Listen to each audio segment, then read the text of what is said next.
لایا ہوا ہے۔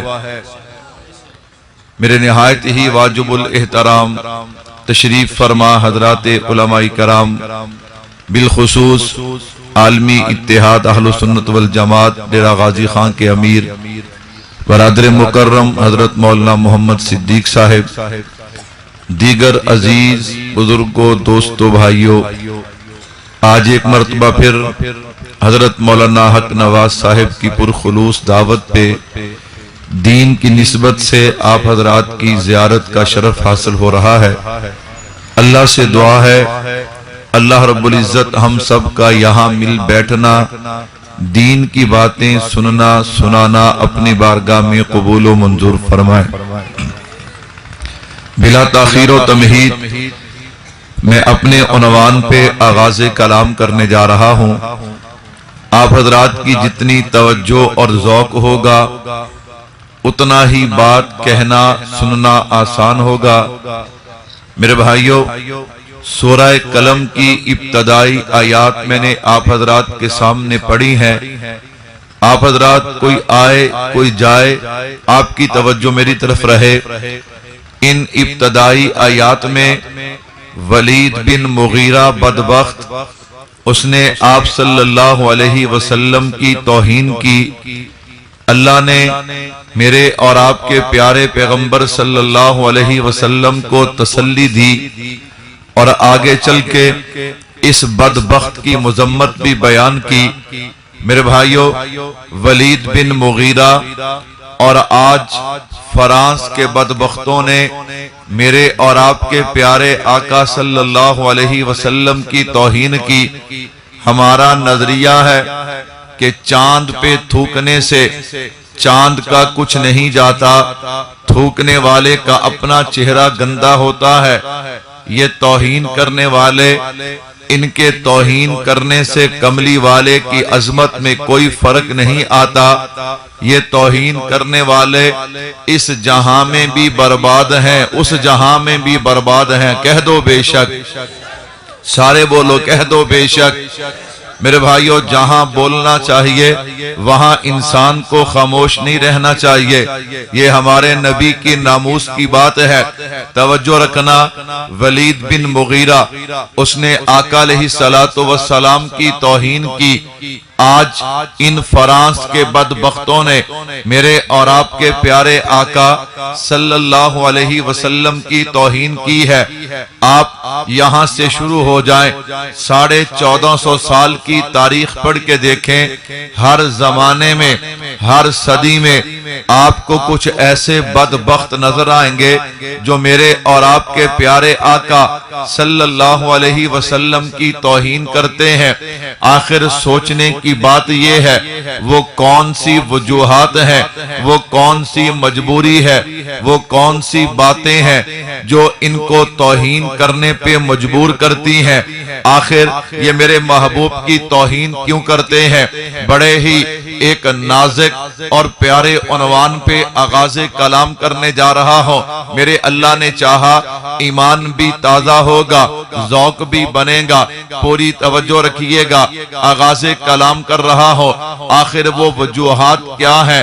وجوہات اور بھی ہو سکتی ہیں، لیکن یہ طالب علم 3 وجہ آپ کے سامنے بیان کرنے جا رہا ہے کہ یہ 3 وجوہات، ان کی وجہ سے یہ لوگ میرے محبوب کی توہین کرتے ہیں۔ لیکن میں نے عرض کیا نا، ان کے توہین کرنے سے میرے محبوب کی عظمت میں کوئی فرق آنے والا، بولو بھائی کوئی فرق آنے والا نہیں۔ نبی کی ناموس ہے، میں نے بھی بولنا ہے، آپ نے بھی بولنا ہے۔ کوئی چودھری صاحب ہے، کوئی میاں صاحب ہے، کوئی ملک صاحب ہے، کوئی ذمہ ہے، کوئی افیسر ہے، ہم سب کچھ بعد میں ہے۔ کوئی مولوی صاحب ہے، کوئی قاری صاحب ہے، کوئی خطیب صاحب ہے، ہم سب کچھ بعد میں ہے۔ پہلے نبی کے غلام ہیں، اس لیے جب نبی کی ناموس کی بات آئے پھر ہر کسی کو بولنا چاہیے۔ میرے بھائیو توجہ رکھنا، میں نے عرض کیا 3 وجوہات ہیں کہ جن کی وجہ سے یہ ظالم میرے نبی کی توہین کرتے ہیں۔ وہ 3 وجوہات کون سی ہیں؟ پہلی وجہ، ان سے میرے نبی کا مقام بھی برداشت نہیں ہوتا، ان سے میرے نبی کا کام بھی برداشت نہیں ہوتا۔ کیا مطلب؟ میرے اور آپ کے نبی کا مقام کیا ہے؟ یہ مقام ہے ما کان محمد ابا احد من رجالکم ولکن رسول اللہ وخاتم النبیین۔ یہ جو اللہ نے کملی والے کے سر پہ ختم نبوت کا تاج سجایا ہے، یہ تاج ان سے برداشت نہیں ہوتا۔ نمبر 2، ان سے کملی والے کا کام بھی برداشت نہیں ہوتا۔ وہ کام کیا ہے؟ هو الذی ارسل رسولہ بالہدی ودین الحق لیظہرہ علی الدین کلہ۔ ہر نبی دنیا میں آئے، ایک علاقے بستی ایک وقت کے لیے نبی بن کے آئے، لیکن جب کملی والے کی باری آئی نا تو اللہ فرماتے کملی والے جیسے فرشوں اور عرشوں پہ خدائی صرف مجھ خدا کی ہے، اب فرشوں اور عرشوں پہ نبوت ہوگی تو صرف محمد مصطفیٰ کی ہوگی۔ میرے بھائیوں سارے سبحان اللہ نہیں کہتے، سارے کہہ دو سبحان اللہ۔ تھوڑا سا ذوق بناؤ، میں نبی کی ناموس پہ بات کرنے جا رہا ہوں، اور جب نبی کی ناموس پہ بات ہو پھر انسان کو بیدار ہو کے بیٹھنا چاہیے۔ میں نے عرض کیا پہلی وجہ، ان سے میرے نبی کا مقام بھی برداشت نہیں ہوتا، ان سے میرے نبی کا کام بھی برداشت نہیں ہوتا۔ آئیے نا، میرے نبی کا مقام کیا ہے؟ ما کان محمد ابا احد من رجالکم ولکن رسول اللہ وخاتم النبیین۔ کیا معنی، کیا مفہوم ہے؟ اگر آپ ذوق میں بیٹھے ہیں، آؤ میں تمہیں بتاؤں میرے نبی کا مقام کیا ہے۔ اگر تم مجھ سے پوچھے گا، میں تو اپنے نبی کا مقام یوں بیان کیا کرتا ہوں کہ جو حضور انور ہیں، دو جہاں کے پیغمبر ہیں، محبوب رب انور ہیں، جو شافی محشر ساقی کوثر خلق عظیم رحمت للعالمین ہیں، جو کائنات میں برتر ہیں، محبوب رب اکبر ہیں، خدا کی قسم تمام انبیاء کے افسر ہیں۔ میرے نبی کا مقام کیا ہے؟ میرے نبی کا شان کیا ہے؟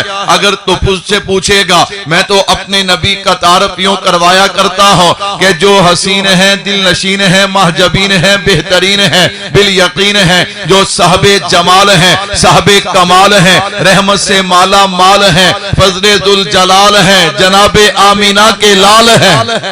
میرے نبی کا مقام کیا ہے؟ میرے نبی کا شان کیا ہے؟ اگر تم مجھ سے میرے نبی کا مقام پوچھے گا نا، میں تو اپنے نبی کا تعارف یوں کروایا کرتا ہوں، یہ میرے نبی کا مقام ہے۔ اگر حضور بولیں تو اللہ کا قرآن بنتا ہے، اگر حضور ہاں کریں تو چیز حلال ہوتی ہے، اگر نہ کریں تو چیز حرام ہوتی ہے۔ یہ میرے نبی کا مقام ہے کہ چہرہ ظاہر کر دیں، دن کو اجالا ملتا ہے، زلفیں بکھیر دیں، رات کو اندھیرا ملتا ہے۔ یہ میرے نبی کا مقام ہے۔ نظر اٹھا دیں، آسمان کو بلندیاں ملتی ہیں، نظر جھکا دیں، زمین کو وسعتیں ملتی ہیں۔ یہ میرے نبی کا مقام ہے۔ میرا نبی براق پہ سوار ہو تو معراج ہوتا ہے، صدیق کے کندھے پہ آ جائیں تو ہجرت ہوتی ہے۔ یہ میرے نبی کا مقام ہے۔ میرے نبی کو پسینہ آ جائے گلشن مہکنے لگتے ہیں، یہ میرے نبی کا مقام ہے۔ میرا نبی مسکرا دے تو جنت کو بہاریں مل جاتی ہیں۔ میرے بھائیو ہمارا عقیدہ ہے ذکر مصطفیٰ صلی اللہ علیہ وسلم یہ مومن کے روح کی دوا بھی ہے، غذا بھی ہے، جس کی روح تازہ ہو رہی ہے، مل کے کہہ دے سبحان اللہ۔ میرے بھائیو میرے نبی کا مقام کیا ہے؟ اگر آپ مجھ سے پوچھیں گے، میں تو اپنے نبی کا تعارف یوں کروایا کرتا ہوں، یہ میرے نبی کا مقام ہے۔ جب تک کائنات میں نہیں آئے تھے ہر طرف خزاں ہی خزاں ہے، کملی والے نے کائنات میں قدم رکھا، اللہ نے خزاں کو بہار میں بدل دیا، یہ میرے نبی کا مقام ہے۔ جب تک کائنات میں نہیں آئے ہر طرف اندھیرا ہی اندھیرا ہے۔ کملی والے نے کائنات میں قدم رکھا، اللہ نے اندھیرے کو اجالے میں بدل دیا، یہ میرے نبی کا مقام ہے۔ اگر اماں کے شکم میں آتے ہیں، اماں رات کو باہر نکلتی ہیں، آسمان کے ستاروں سے آواز آتی ہے، آخری نبی کی اماں تجھے سلام ہو، یہ میرے نبی کا مقام ہے۔ اگر اماں کے شکم میں آتے ہیں، اماں پتھروں پہ قدم رکھتی ہیں، اللہ پتھروں کو بھی نرم کر دیتے ہیں، یہ میرے نبی کا مقام ہے۔ اگر اماں کے شکم میں آتے ہیں، اماں پانی لینے کے لیے کنویں پہ جائیں، ڈول کھینچنا نہیں پڑتا، پانی اٹھ کے قدم چوم لیتا ہے، یہ میرے نبی کا مقام ہے۔ بیمار بکری پہ ہاتھ پھیر دے، اللہ دودھ کی نہریں جاری کر دیتے ہیں۔ بیمار اونٹنی پہ سوار ہو جائے، اللہ تیز رفتار بنا دیتے ہیں۔ چاند کو اشارہ کرے تو ٹکڑے ہو کے قدموں میں آتا ہے، جاتے ہوئے سورج کو اشارہ کرے اپنی جگہ پہ واپس آتا ہے، یہ میرے محبوب کا مقام ہے۔ درختوں کو اشارہ کرے وہ اپنی جڑوں سے نکل کے نبی کے قدموں میں آتے ہیں، یہ میرے نبی کا مقام ہے۔ ابو جہل کی مٹھی میں اگر پتھروں کو اشارہ کر دیں وہ بھی پڑھتے ہیں، اشہد ان لا الہ الا اللہ و اشہد ان محمدن عبدہ و رسولہ، یہ میرے نبی کا مقام ہے۔ قدموں میں ذرہ آئے ستارہ بنتا ہے، چھوٹا آئے بڑا بنتا ہے، بد تہذیب آئے با تہذیب بنتا ہے، بد اخلاق آئے با اخلاق بنتا ہے، بد کردار آئے با کردار بنتے ہیں، عرب کے بدو آئے زمانے کے امام بنتے ہیں، یہ میرے نبی کا مقام ہے۔ قدموں میں کالے رنگ کا بلال آئے، بلال چلتا فرشوں پہ ہے، آواز اللہ کے عرشوں پہ آتی ہے۔ میرے بھائیو توجہ کیجئے گا،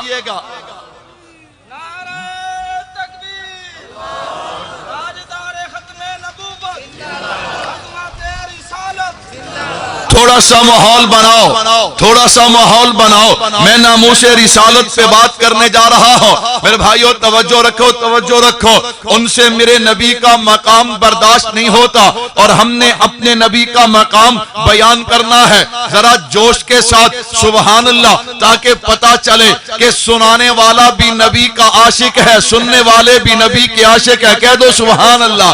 میرے بھائیو توجہ کیجئے گا، توجہ کیجئے، میں نے عرض کیا ان سے میرے نبی کا مقام بھی برداشت نہیں ہوتا، میرے نبی کا کام بھی برداشت نہیں ہوتا۔ میرے نبی کا مقام کیا ہے ایک جھلک اور دینے لگا ہوں، پھر عنوان کو آگے بڑھاؤں گا۔ میں نے 3 وجہ بیان کرنی ہے، اپنے عنوان کا خلاصہ اور نچوڑ دینا ہے تاکہ بات پوری طرح سمجھ آئے۔ میں نے کہا چلنا نبی کا مقام، نبی کا مقام بیان کرنے کے لیے حضرت نانوتوی کے دروازے پہ چلتے ہیں۔ حضرت شیخ بتائیے نا، میں نے اپنے سامعین کو آپ صلی اللہ علیہ وسلم کا مقام سنانا ہے۔ میرے نبی کو اللہ نے مقام کیا دیا ہے، عظمت کیا دی ہے، شان کیا دی ہے۔ میں قربان جاؤں، بانی دارالعلوم دیوبند نے قلم اٹھایا اور لکھا، کمال کر دیا۔ دیوبندیوں سننا، حضرت کیا لکھتے ہیں، سب سے پہلے مشیت کے انوار سے نقش روئے محمد بنایا گیا۔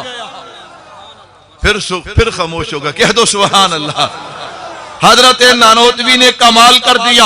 حضرت نانوتوی کیا کہتے ہیں، سب سے پہلے مشیت کے انوار سے، میں مانتا ہوں آپ نے شعر سنا بھی ہوگا، آپ نے شعر پڑھا بھی ہوگا، لیکن آپ اس کی گہرائیوں میں نہیں اترے۔ میں یہ نہیں کہتا میں گہرائیوں میں اترنے کا حق ادا کر دوں گا، لیکن غوطہ لگانے لگا ہوں اس نظریے کے ساتھ تاکہ دنیا کو پتا چلے حضرت نانوتوی کو اللہ نے اگر علم کمال کا دیا تھا تو اس کے مصطفیٰ بھی کمال عطا کیا تھا۔ سب سے پہلے مشیت کے انوار سے نقش روئے محمد بنایا گیا۔ ہاں اگر تاریخ کائنات کو اٹھا کر دیکھا جائے، کائنات میں ایک وقت ایسا بھی تھا نہ آسمان تھا، نہ زمین تھی، نہ دن تھا، نہ رات تھی، نہ چاند تھا، نہ چاندنی تھی، نہ سورج تھا، نہ کرنیں تھی، نہ ستارے تھے، نہ جگمگاہٹ تھی، نہ صبح تھی، نہ شام تھی، نہ گرمی تھی، نہ سردی تھی، نہ خزاں تھی، نہ بہار تھی، نہ جنت تھی نہ جہنم تھی، نہ پانی تھا نہ آگ تھی، نہ حسن تھا نہ جمال تھا، نہ بلبل تھی نہ چہک تھی، نہ سبزہ تھا نہ لہک تھی، نہ سمندر تھا نہ لہر تھی، نہ دریا تھا نہ موج تھی، نہ کنارہ تھا نہ حجر تھے، نہ شجر تھے، نہ آدم تھا نہ آدمیت تھی، نہ انسان تھا نہ انسانیت تھی، نہ حیوان تھا نہ حیوانیت تھی، نہ جذبہ تھا نہ احساس تھا، نہ اقرار تھا نہ انکار تھا، نہ آہ تھی نہ فریاد تھی، نہ اٹھنا تھا نہ بیٹھنا تھا، نہ سونا تھا نہ جاگنا تھا، نہ رونا تھا نہ مسکرانا تھا، غرض کائنات میں کچھ نہیں تھا۔ اللہ نے سب سے پہلے ایک روح کو پیدا کیا، اول ما خلق اللہ من روح، اس روح کا نام رکھا محمد صلی اللہ علیہ وسلم۔ یہ تابندہ ستارہ کا چمکا کہ سلسلہ چل نکلا، چراغ سے چراغ چلنے لگے اور دیکھتے ہی دیکھتے پوری کائنات مارز وجود میں آ گئی اور سارا جہاں جگمگانے لگا۔ اسی کو حضرت نانوتوی فرماتے ہیں کہ سب سے پہلے مشیت کے انوار سے نقش روح محمد بنایا گیا، پھر اسی نقش سے مانگ کر روشنی بس میں کونوں مکان کو سجایا گیا۔ وہ محمد بھی احمد بھی محمود بھی، حسن مطلق کا شاہد بھی مشہود بھی، علم و حکمت میں وہ غیر محدود بھی، ظاہراً امیوں میں اٹھایا گیا۔ حشر کا غم کس لیے ہو اے قاسم، مجھے میرا آقا ہے وہ، میرا مولا ہے وہ، جس کے قدموں میں جنت بسائی گئی، جس کے ہاتھوں سے کوثر لٹایا گیا۔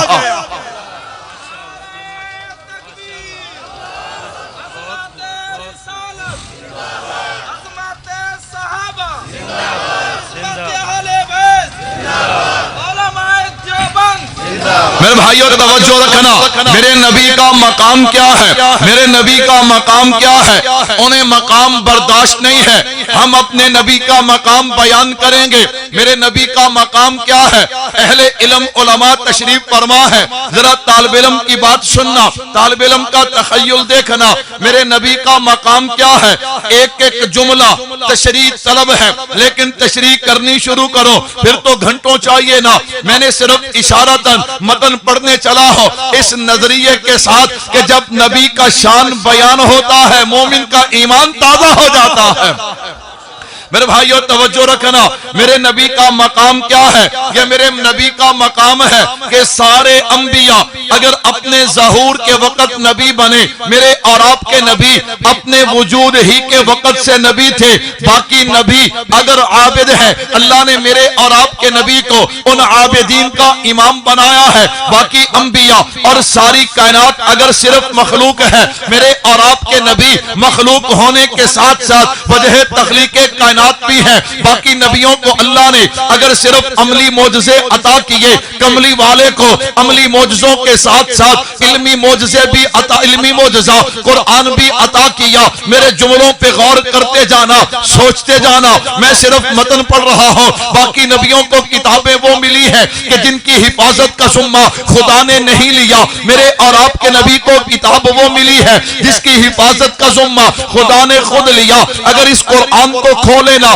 اس میں ایک نبی کا ذکر ہے جنہیں حضرت آدم علیہ السلام کہا جاتا ہے۔ جب ان کی باری آئی نا، قرآن کہتا ہے وَقُلْنَا لِلْمَلَائِكَةِ اسْجُدُوا لِآدَمَ فَسَجَدُوا إِلَّا إِبْلِيسَ کہ جناب آدم کو فرشتوں نے سجدہ کیا، لیکن جب کملی والے کی باری آئی فرمایا إِنَّ اللَّهَ وَمَلَائِكَتَهُ يُصَلُّونَ عَلَى النَّبِيِّ۔ صرف فرشتے نہیں، فرشوں پہ انسان درود پڑھتا ہے، عرشوں پہ رحمان درود پڑھتا ہے۔ ایک نبی ہے جنہیں حضرت آدم علیہ السلام کہا جاتا ہے، اللہ نے انہیں حجر اسود جنت کا پتھر عطا کیا۔ میرے نبی کی باری آئی نا، فرمایا ما بین بیتی و منبری روضۃ من ریاض الجنہ۔ کملی والے تیرے منبر سے لے کے تیرے روضے تک میں نے جنت کا ٹکڑا بنا دیا۔ ایک نبی ہے جن کا نام حضرت ادریس علیہ السلام ہے، جب ان کا ذکر آیا قرآن کہتا ہے انہ کان صدیقا نبیا۔ کملی والے کی باری آئی الذی جاء بالصدق وصدق بہ، حضرت ادریس کا ذکر آیا قرآن کہتا ہے ہے ورفعناہ مکانا علیہ، میرے محبوب کی باری آئی فرمایا ورفعنا لک ذکرک، ایک نبی ہے جنہیں حضرت نوح علیہ السلام کہا جاتا ہے، جب ان کی باری آئی نا قرآن کہتا ہے انا ارسلنا نوحا الی قومہ، ہم نے نوح کو ایک قوم کی طرف نبی بنا کے بھیجا، کملی والے کی باری آئی انی رسول اللہ الیکم جمیعا، کملی والے تو فرشوں کا بھی نبی ہے تو عرشوں کا بھی نبی ہے، ایک نبی ہے جن کا نام ابراہیم ہے، انہیں خلیل اللہ کہا جاتا ہے، کملی والے کو حبیب اللہ کہا جاتا ہے، انہوں نے بیت اللہ کو تعمیر کیا، کملی والے نے بیت اللہ کو آباد کیا، انہوں نے بتوں کو توڑا ہے، کملی والے نے بتوں کو نکالا ہے، نانا ان کے اخلاق کی باری آئی، قرآن کہتا ہے ان کا اخلاق بڑا نیک عظیم، ان کا اخلاق بڑا نرم تھا، میرے محبوب کی باری آئی فرمایا وَإِنَّكَ لَعَلَىٰ خُلُقٍ عَظِيمٍ، کملی والے ہم نے آپ کو اخلاق عظیم عطا کر دیا ہے۔ میں سپیڈ بڑھاتا جا رہا ہوں، تم گھٹاتے جا رہے ہو، کہہ دو سبحان اللہ۔ میرے بھائیو توجہ رکھنا، توجہ رکھنا، نبی کا مقام، مولانا مہمان ہیں تو سلام دنیا ترال اونچا بولو، شکایت نہ دو، میرا تانا چنگا نہیں لگتا جوانے کو۔ نعرہ تکبیر،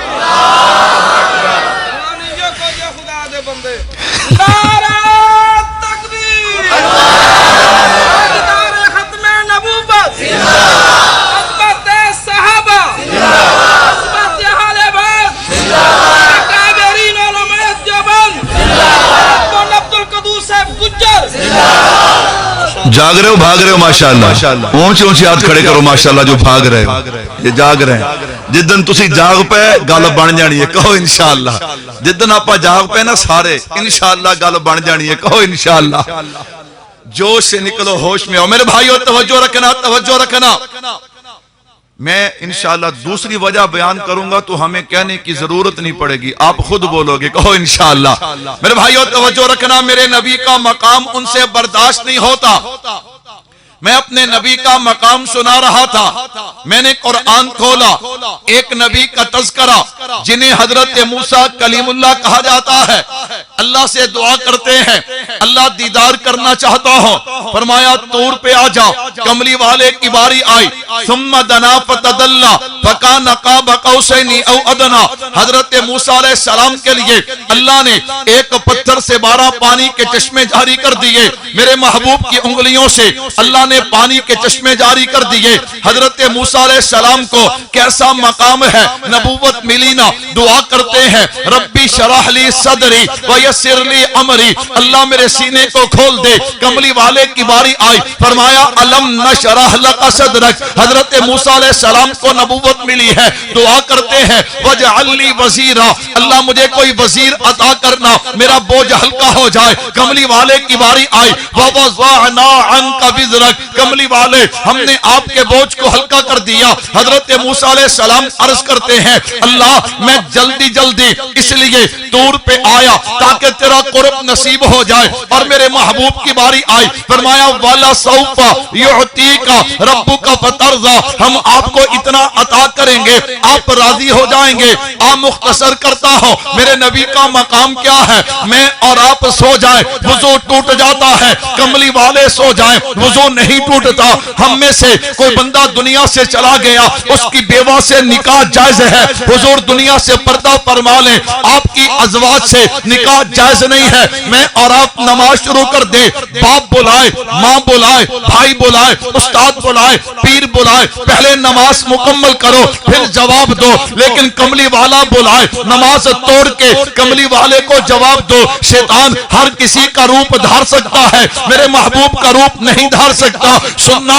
ہر نبی دنیا میں آئے، ہر نبی دنیا میں آئے رحمت لے کے آئے، ایک علاقے، ایک بستی، ایک شہر کے لیے کملی والے کی باری آئی وما ارسلناک الا رحمتا للعالمین، تو پھر مجھے کہنے دینا کہ ارباب نظر کو کوئی ایسا نہ ملے گا، ارباب نظر کو کوئی ایسا نہ ملے گا، بندے کو مل جائیں گے مولا نہ ملے گا، تاریخ اگر ڈھونڈے گی ثانی محمد، ثانی تو بڑی چیز ہے سایہ نہ ملے گا۔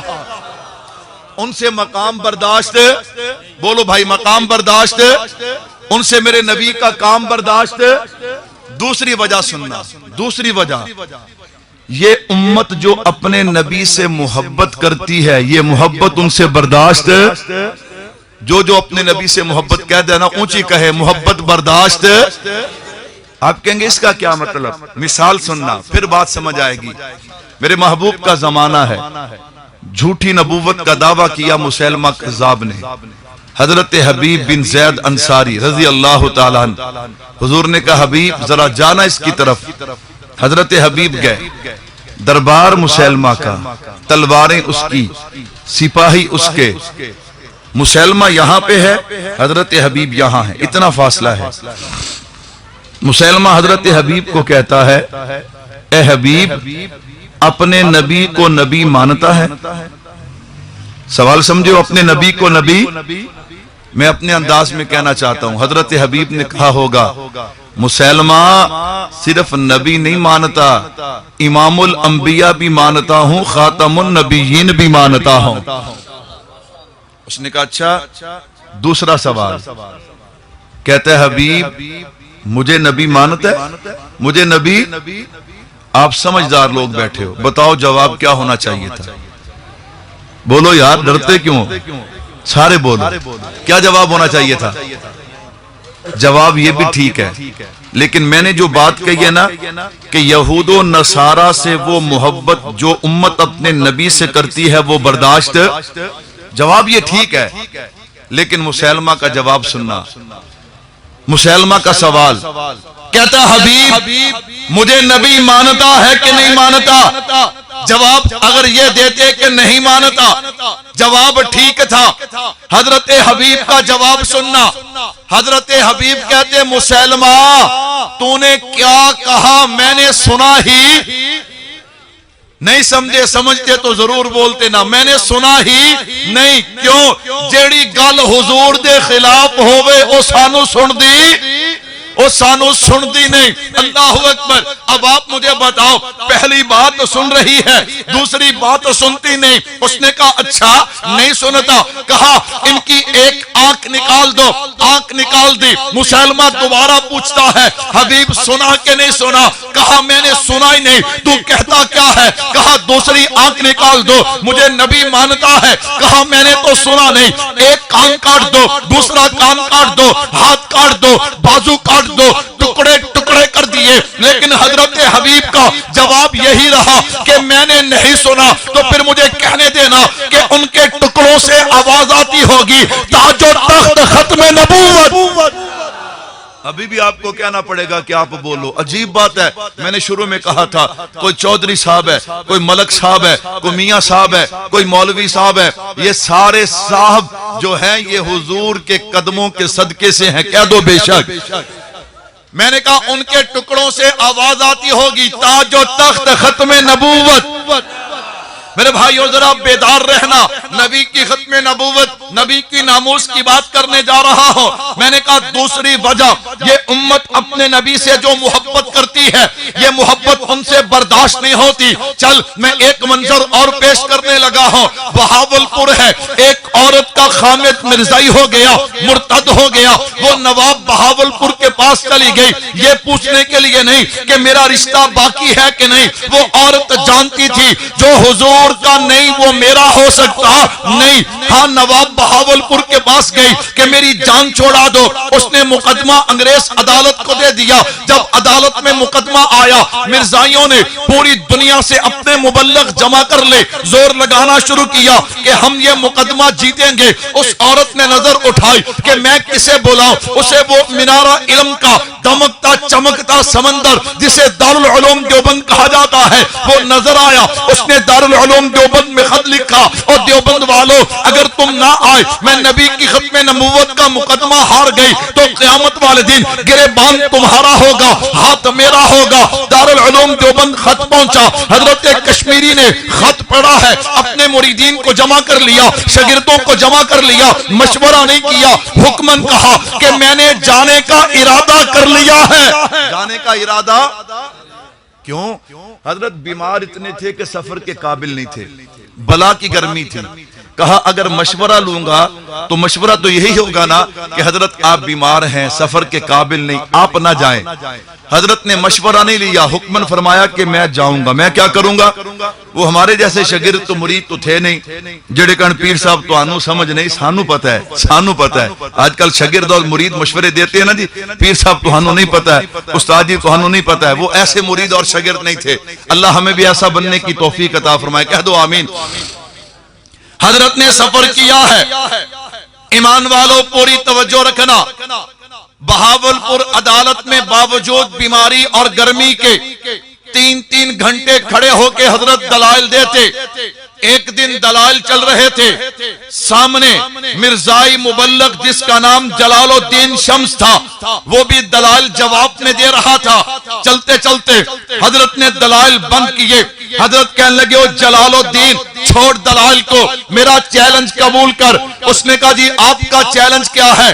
کہا تو آنکھیں بند کر، میں تجھے اسی وقت مرزا قادیانی جہنم میں جلتا ہوا دکھا سکتا ہوں۔ اس نے چیلنج قبول نہیں کیا، وقت ختم ہو گیا۔ حضرت باہر نکلے، ایک آدمی آیا، اس نے کہا شاہ جی آج آپ نے جلال میں آ کے بہت بڑا چیلنج کر دیا، اگر وہ چیلنج قبول کر لیتا پھر آپ کیا کرتے؟ حضرت کہنے لگے اللہ کی قسم آنکھیں بند کرنا اس کا کام تھا، اور جہنم میں مرزا قادیانی جلتا ہوا دکھا دینا یہ میرے خدا کا کام تھا۔ حضرت کشمیری نے اگلا جملہ جو کہا، حضرت کشمیری کہنے لگے اس وقت انور شاہ کشمیری نہیں بول رہا تھا بلکہ نبی کی ختم نبوت کا وکیل بول رہا تھا۔ اس وقت نبی کی ختم نبوت کا وکیل بول رہا تھا۔ تم اسے مذاق سمجھتے ہو، تم اسے ہلکا سمجھتے ہو، یہ نبی کی ختم نبوت ہے، ذرا اس سے بھی آگے چلنا۔ حضرت واپس چلے گئے، مریدوں کو جمع کر لیا، شاگردوں کو جمع کر لیا، کہا یار تم مجھ پہ ناراض تو ہوئے ہوگے، میں تم میں سے کسی کو حکم دیتا، تم جانے کے لیے تیار تھے، لیکن مجھے بھی بتاؤ نا میں کیا کرتا؟ اگر قیامت میں حضور پوچھ لیتے انور شاہ تو بیمار تو تھا لیکن ابھی سانسیں تو آ رہی تھی نا، تو کیوں نہیں گیا؟ میں کیا جواب دیتا؟ اللہ اکبر۔ اگلا جملہ سننا، حضرت کہنے لگے او میرے بھائی اگر میری زندگی میں فیصلہ آ گیا، چونکہ فیصلہ محفوظ ہو گیا تھا، اگر میری زندگی میں فیصلہ آیا تو میں سن لوں گا، اگر میرے مرنے کے بعد آئے تو میری قبر پہ کھڑے ہو کے وہ فیصلہ تم نے سنانا ہے۔ 1933 حضرت کی وفات ہو جاتی ہے، 1935 میں فیصلہ آیا، مولانا محمد صادق بہاولپور سے چلتے ہیں، ہاں جناب حضرت کی قبر پہ پہنچ جاتے ہیں۔ اللہ اکبر۔ آسمان نے اس سے پہلے محبت کا یہ نظارہ نہیں دیکھا، زمین نے اس سے پہلے محبت کا یہ منظر نہیں دیکھا، تاریخ نے آج سے پہلے ایسا واقعہ نہیں لکھا کہ ایک عاشق قبر کی لاحت میں اتر گیا، دوسرا عاشق اوپر کھڑا ہے۔ مولانا صادق نے حضرت کی قبر پہ کھڑے ہو کے فیصلہ سنایا۔ وہ فیصلہ کیا ہوگا؟ اے کشمیری تجھے مبارک ہو، نبی کے دشمن ہار گئے ہیں، نبی کے غلام جیت گئے ہیں۔ تاجدار ختم نبوت زندہ باد، تاجدار ختم نبوت زندہ باد، اکابرین علماء دیوبند زندہ باد، مذہب اسلام زندہ باد۔ یہ محبت ان سے برداشت، کیسی محبت؟ قائد اعظم محمد علی جناح سب کے دو رحمت اللہ علیہ غازی علم الدین کو کہنے لگے غازی کل عدالت میں تو نے یوں کہنا ہے کہ میں نے راجپال کو قتل نہیں کیا، میں تجھے سزائے موت سے بھی بچا لوں گا، تجھے اس کال کوٹڑی سے بھی نکال لوں گا۔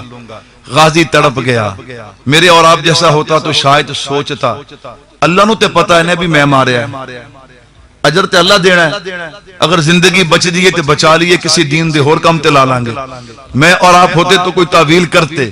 لیکن غازی کیا کہتا ہے؟ کہتا مسٹر جناح ایک ہی تو کام کیا ہے حضور کو خوش کرنے کے لیے، حضور کی شفاعت حاصل کرنے کے لیے، اور آپ کہتے ہیں میں انکار کر دوں؟ میں انکار نہیں کروں گا، کل عدالت لگے گی نا سینہ ٹھوک کے کہوں گا راجپال کو میں نے مارا، اور آئندہ بھی اگر کسی بدبخت نے میرے نبی کی توہین کی اور میں زندہ ہوا تو میں اسے چھوڑوں گا۔